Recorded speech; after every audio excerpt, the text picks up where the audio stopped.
अस्सलाम वालेकुम। जो पुरानी एक्सपोर्ट करते हैं, पहले से एक्सपोर्ट करते हैं 1980 या 1980 से पहले की, उन लोगों को बड़ा एक वाज़ेह तौर पे पता होगा कि 1980 या 1990 या 1970 से पहले जो सियालकोट में जो फैक्ट्रीज थी वो किस तरह की थी, लोग किस तरह का बिज़नेस मॉडल अख्तियार किए हुए थे और किस तरह से वो बिज़नेस को कर रहे थे। 80 के बाद जो ना एकदम से ऐसे बूम आया, वो किस तरह से आया कि कुछ लोगों को अल्लाह ताला ने जो ना एक मखसूस उनको काम दिए होते हैं और वो अपना दुनिया में आके काम करते हैं और फिर वो चले जाते हैं। मैं बात करूँगा सूफ़ी खुर्शीद साहब की, सागा स्पोर्ट्स वाले। जी हाँ, बिल्कुल। देखें जी, वो उनका बिज़नेस कैसा था, किस तरह से वो बिज़नेस करते थे, क्या करते थे, वो भी अपनी जगह के ऊपर एक रोल मॉडल थे वो एक।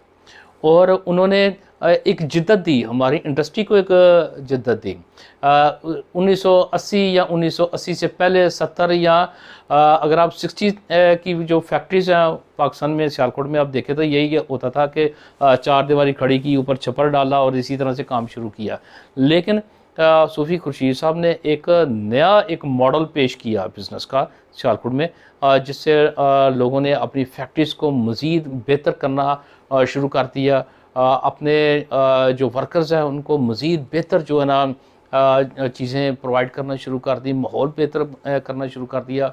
उनका एक चीज़ मैं बताऊं कि उन्होंने डिफरेंट ये जो हमारे ओस पड़ोस के जो देहात है वहाँ पे उन्होंने स्टिचिंग सेंटर्स बनाए और वहाँ पे मिनी फैक्ट्रीज बनाना शुरू की। और मैं समझता हूँ कि अल्लाह ताला ने उनको बहुत ज़्यादा टाइम नहीं दिया। अगर उनके पास कुछ और टाइम होता तो इस तरह का वो पूरे का पूरा यहाँ पे जो ना एक जाल बिछा देते मुख्तलिफ फैक्ट्रीज़ को। जब मुझे बड़ी अच्छी तरह से याद है, जब मैं लाहौर जाता था या कराची या किसी दूसरे शहर में, तो वहाँ पे लोग मुझे पूछते थे कि हाँ जी, आप सागा स्पोर्ट से कितनी दूर रहते हैं, कितने फासले पे रहते हैं। लोग सियालकोट को कम और सागा को जो ना वो ज़्यादा देखना और सुनना जो है ना वो पसंद करते थे वो। लेकिन रफ्ता रफ्ता वही हुआ जो होता आया। आज सागा स्पोर्ट्स का जो है ना वो नाम तक यहाँ पे नहीं है। हमें ज़रूरत है इस केस स्टडी को देखना।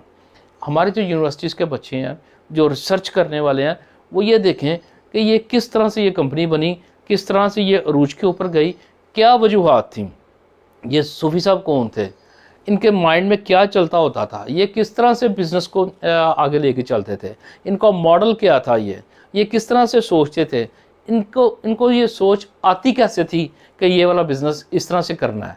ये सारी चीज़ें जो है हमें यूनिवर्सिटीज़ में बच्चों को दिखानी चाहिए, उनको एक टास्क देना चाहिए। और अगर कोई हो सके तो इसके ऊपर एक किताब रखे, एक रिसर्च लिखे कि आखिर ये कौन लोग हैं, किस तरह के लोग हैं, कैसी ये सोचते हैं, किस तरह से ये लोग सोचते हैं, इनके पास ये सोच आती कहाँ से है। ये सुपर माइंड लोग होते हैं जो इतने से बिज़नेस को यहाँ पे लेके जाना बहुत बड़ा काम है, कोई छोटा काम नहीं है ये वाला। इनको स्टडी करना चाहिए हमें। अब ये सारे का सारा काम सियालकोट चेंबर ऑफ कॉमर्स का नहीं है कि वही इसको स्टडी करें। नो, बिल्कुल नहीं है। ये काम है रिसर्चर्स का, ये काम है स्टूडेंट्स का, ये काम है यूनिवर्सिटीज़ का। और जब हम इसके ऊपर काम करना शुरू हो जाएंगे तो फिर हमें बहुत सारी नई चीज़ों का पता चलेगा कि ये मॉडल्स, ये फैक्ट्रीज़, ये इनकी जो सोच है, ये किस तरह की सोच होती है कि जो एक छोटे बिज़नेस से जो ना एक बहुत बड़े बिज़नेस के ऊपर आपको ले जाती है। और यही वो पैरामीटर बनेंगे कि जिसको आप अपना के एक बड़ी फैक्ट्री, एक बड़ी इंडस्ट्री आप बना सकेंगे। और मे बी इन्हीं पैरामीटर्स के ऊपर चल के आप एक बहुत बड़ा एक इंडस्ट्री सिटी बना दें। एक इंडस्ट्री सिटी क्या, पाकिस्तान को एक पूरी की पूरी दुनिया में जो ना एक चाइना की तरह का जो ना बना के पेश करते हैं।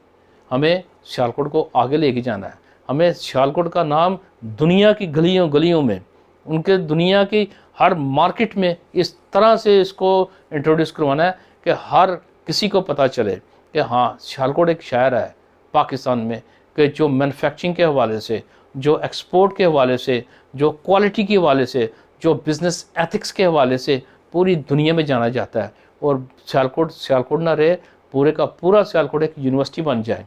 लोग यहाँ पे आएँ और रिसर्च करें इस सिटी के ऊपर, आपके बिज़नेस के ऊपर, आपकी यूनिवर्सिटीज़ के ऊपर, आपके कारखानों के ऊपर, आपकी इंडस्ट्री के ऊपर, आपके बिजनेस के ऊपर वो सर्च करें कि ये किस तरह के लोग हैं जो 25,000 से काम शुरू कर देते हैं और करोड़ों पे जाते हैं। यहाँ पे इस तरह की भी मिसाल है कि जो दस्ताने सीती है, क्लब सीती है, जिसको एक हफ्ते के 125 रुपये मिलते हैं और वो अपना एक बिजनेस एम्पायर खड़ा कर लेती है। वो कैसी खतून है, वो उसके ऊपर रिसर्च होनी चाहिए, उसको देखना चाहिए कि उसका मॉडल क्या था, उसकी सोच क्या है, उसने किस तरीके से ये काम किया है और किस तरीके से उसने अपने बिज़नेस को यहाँ से वहाँ पे लेके गई है।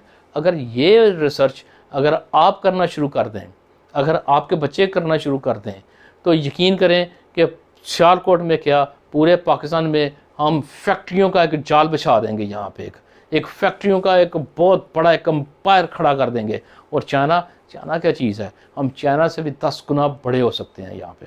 थैंक यू वेरी मच, दुआ में याद रखिएगा। अल्लाह हाफ़िज़।